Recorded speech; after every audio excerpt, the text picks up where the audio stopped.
இந்த விஜய் தமிழ்நாட்டுக்கு மட்டும் தான் குரல் கொடுப்பான்னு நினைக்காதீங்க. அப்படி சொல்றது தவறு. புதுச்சேரி மக்களுக்கும் சேர்த்து தான் குரல் கொடுப்பான். அது என்னுடைய கடமையும் கூட. அவங்களுக்கு உங்களை நம்ப வச்சு ஏமாத்துறது தான் அவங்க வேலையே. என் நெஞ்சில் குடியிருக்கும்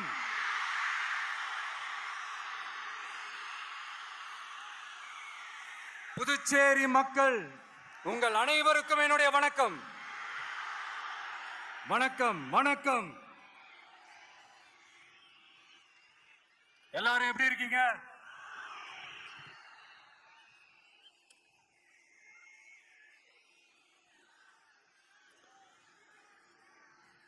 இந்த ஒன்றிய அரசுக்கு தான் தமிழ்நாடு ஒரு தனி மாநிலம்,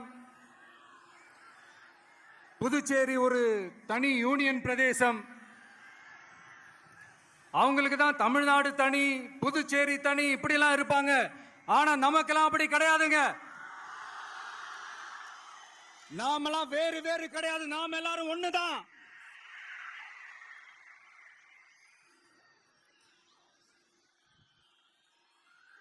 தமிழ்நாடும் புதுச்சேரியும் தனித்தனியாக இருந்தாலும் நாம் எல்லாரும் ஒண்ணுதான். நாம் எல்லாரும் சொந்தம் தான்.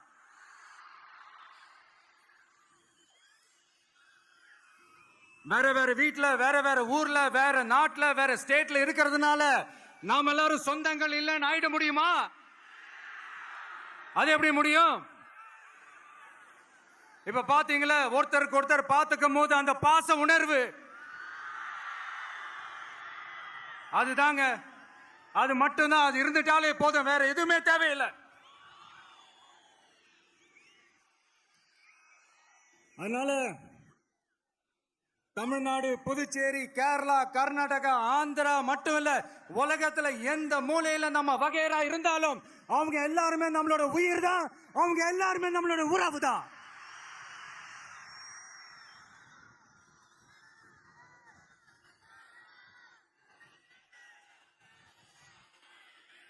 புதுச்சேரினாலே உடனே ஞாபகத்துக்கு வர்றது நனக்குள்ள விநாயகர்,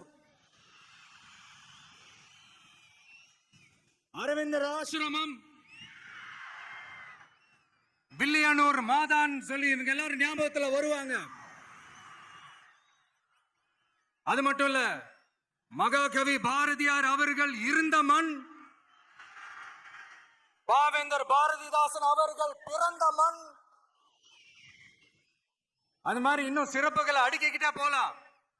ஆனா அரசியல்னு வந்துட்டா ஒரு முக்கியமான விஷயத்தை பத்தி நம்ம சொல்லியே ஆகணும். 1977ல புரட்சி தலைவர் எம்ஜிஆர் அவர்கள் தமிழ்நாட்டில் ஆட்சி அமைச்சாங்க. ஆனா அதுக்கு முன்னாடியே 1974லயே இங்க புதுச்சேரியில அவங்களோட ஆட்சி அமைஞ்சது.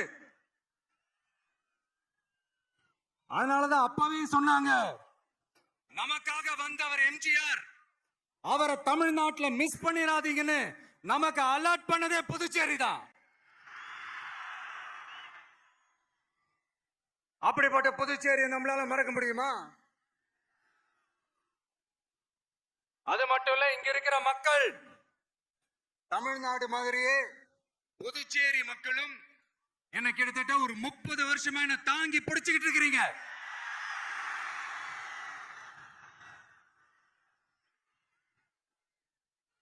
அதனால இந்த விஜய் தமிழ்நாட்டுக்கு மட்டும் தான் குரல் கொடுப்பான்னு நினைக்காதீங்க. அப்படி பண்ணாத தவறு. புதுச்சேரி மக்களுக்கும் சேர்த்து தான் குரல் கொடுப்பான். அது என்னுடைய கடமையும் கூட. அதனாலதான் இங்க நீங்க ஃபேஸ் பண்ற பிரச்சனைகளை பத்தி இன்னைக்கு நான் பேசுறதுக்காக வந்திருக்கிறேன். அது மட்டும் இல்ல, இந்த புதுச்சேரி கவர்மெண்ட்டை பத்தி நாம சொல்லியே ஆகணும். இது டெஃபினட்டா தமிழ்நாட்டில் இருக்கிற மாதிரி நம்ம திமுக கவர்மெண்ட் மாதிரி கிடையவே கிடையாது. ஏன்னா வேற ஒரு அரசியல் கட்சி நடத்துற நிகழ்ச்சியாகவே இருந்தாலும் அந்த நிகழ்ச்சிக்கு தன்னெழுச்சியா வர நம்ம மக்களுக்கு பாதுகாப்பு கொடுத்து பாரபட்சமே காட்டாம இந்த கவர்மெண்ட் நடந்துகிட்டு இருக்கிறாங்க. அப்படிப்பட்ட இந்த புதுச்சேரி கவர்மெண்ட்டுக்கும் நம்ம புதுச்சேரி சிஎம் சார் அவர்களுக்கும் இந்த நேரத்தில் என்னுடைய மனப்பூர்வமான நன்றிகளை தெரிவிச்சுக்கிறேன். இத பார்த்தாவது தமிழ்நாட்டில் இருக்கிற அந்த திமுக கவர்மெண்ட் கத்துக்கிட்டா நல்லா இருக்கும்.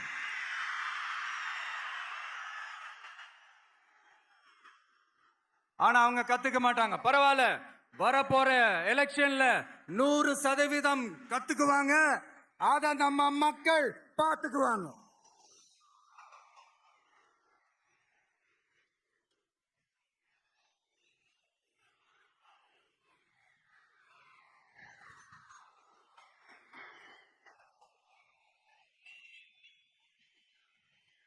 புதுச்சேரியில் இருக்கிற கவர்மெண்டோட கூட்டணி ஆட்சியில இருந்தாலும் புதுச்சேரிய ஒன்றிய அரசு எதிலையுமே கண்டுக்கல என்றது புதுச்சேரி மக்களான உங்களுக்கு நல்லாவே தெரியும். மாநில அந்தஸ்து கோரிக்கையை மட்டுமா கண்டுக்கல, இங்க வளர்ச்சி ஏற்படவும் துணை நிக்கவே இல்லைன்னு கேள்விப்படுறோம். இந்த புதுச்சேரிக்கு இன்னும் மாநில அந்தஸ்து கொடுக்கல. மாநில அந்தஸ்து வேணும்னு கேட்டு பல முறை சட்டசபையில தீர்மானம் போட்டு ஒன்றிய அரசுக்கு அனுப்பி வச்சுக்கிட்டே இருக்கிறாங்க. இந்த வருஷம் கூட மார்ச் மாசம் 27ஆம் தேதி 2025 அன்னைக்கு ஒரு தீர்மானம் போட்டாங்க. அது மாநில அந்தஸ்து வேணும்னு கேட்டு ஒன்றிய அரசுக்கு அனுப்புற 16வது தீர்மானம்.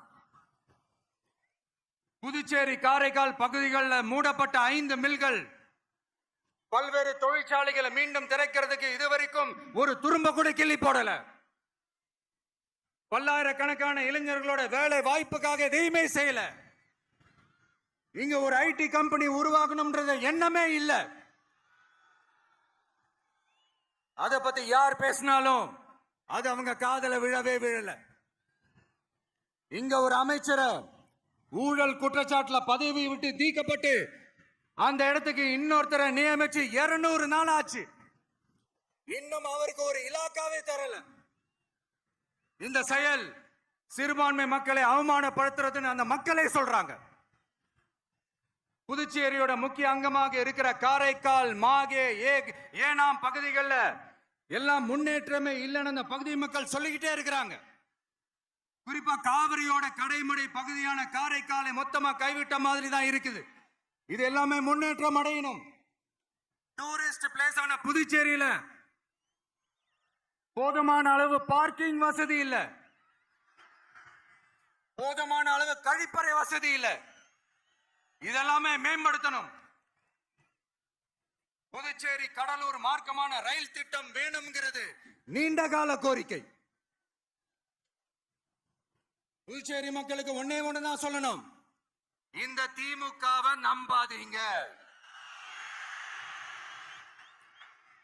அவங்களுக்கு உங்களை நம்ப வச்சு ஏமாத்துறது தான் அவங்க வேலையே. நான் சொன்ன பல கோரிக்கைகளை எல்லாம் தீர்த்து வைக்கிறதுக்கு நம்ம புதுச்சேரி கவர்மெண்ட்டுக்கும் அதோட மக்கள் திட்டங்களுக்கும் ரொம்ப அக்கறையா உண்மையா துணை நிக்கிறோம். தமிழ்நாட்டை ஒதுக்குற மாதிரி புதுச்சேரியும் ஒதுக்க கூடாதுன்னு நாங்க கேட்டுக்கிறோம். கிட்டத்தட்ட 20 லட்சம் பேர் வாழ்ற யூனியன் பிரதேசமான புதுச்சேரி மத்திய நிதி குழுவில் இடம்பெறவில்லை. அதனால் மாநிலங்களுக்கான நிதி பகிர்தல் அடிப்படையிலும் யூனியன் பிரதேசங்களுக்கான நிதி பகிர்தல் அடிப்படையிலும் புதுச்சேரிக்கு நிதி ஒதுக்கப்படுவதில்லை. அதனால ஒவ்வொரு ஆண்டும் புதுச்சேரிக்கு தோராயமாகவே மத்திய அரசு நிதியை விடுவிக்கிறது. அந்த நிதியும் அரசு ஊழியர்களின் சம்பளம், ஓய்வூதிய தொகை உள்ளிட்ட திட்ட செலவுகளுக்கே சென்று விடுவதால் மீத தேவைக்கு வெளிச்சந்தையிலும் கடன் பத்திரங்களை கடன் வாங்குகிறது புதுச்சேரி. இந்த நிலைமை மாறணும்னா ஒரே வழி, மாநில அந்தஸ்து நம்ம புதுச்சேரி மக்களோட பல்லாண்டு கால கோரிக்கை. புதுச்சேரிக்கு போதுமான நிதி வரத்து இல்லாததுனால வெளியே கடன் வாங்க வேண்டியதா இருக்கு. புதுச்சேரியோட கடனை குறைச்சு தற்சார்பு பொருளாதாரத்தை வளர்த்தெடுக்க திட்டங்கள் வகுக்கப்பட வேண்டும். மாநில அந்தஸ்து வாங்கினா மட்டும் போதாது இல்லையா, தொழில் வளர்ச்சியும் தேவையாச்சு. புதுச்சேரி தென்னிந்தியாவின் முன்னணி இண்டஸ்ட்ரியல் ஹப்பாக மாற்ற எல்லா முயற்சிகளும் எடுக்க வேண்டும்.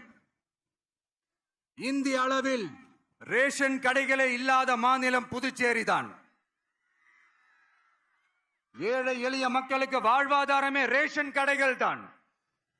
மற்ற மாநிலங்கள்ல இருக்கிற மாதிரி இங்கேயும் அரிசி, சர்க்கரை, பருப்பு, கோதுமை, எண்ணெய்னு அனைத்து பொருட்களும் வழங்கும் முறை சீராக்கப்பட வேண்டும். கடைசியா மீன் பிடிக்க செல்லும் காரைக்கால் மீனவர்களை அடிக்கடி கைது செய்யும் இலங்கை கடற்படை அவர்களின் படகுகளையும் பறிமுதல் செய்து விடுகிறது. அதனால் நீண்ட போராட்டங்களுக்கு பிறகு அவர்கள் விடுவிக்கப்பட்டாலும் படகுகள் கிடைக்காததால் ஒரு மோசமான நிலைக்கு தள்ளப்படுகின்றனர். இந்த நிலை மாற வேண்டும். நான் மறுபடியும் சொல்றேன், இந்த விஜய் புதுச்சேரி மக்களுக்காகவும் எப்பவும் துணை நிற்பான். வரப்போற புதுச்சேரி தேர்தல் களத்துல நம்மளுடைய தமிழக வெற்றி கழகத்தின் கொடி பட்டொளி வீசி பறக்கும். கான்பிடென்டா இருங்க, நல்லதே நடக்கும். வெற்றி நிச்சயம். மீண்டும் சந்திக்கும் வரை நன்றி, வணக்கம்.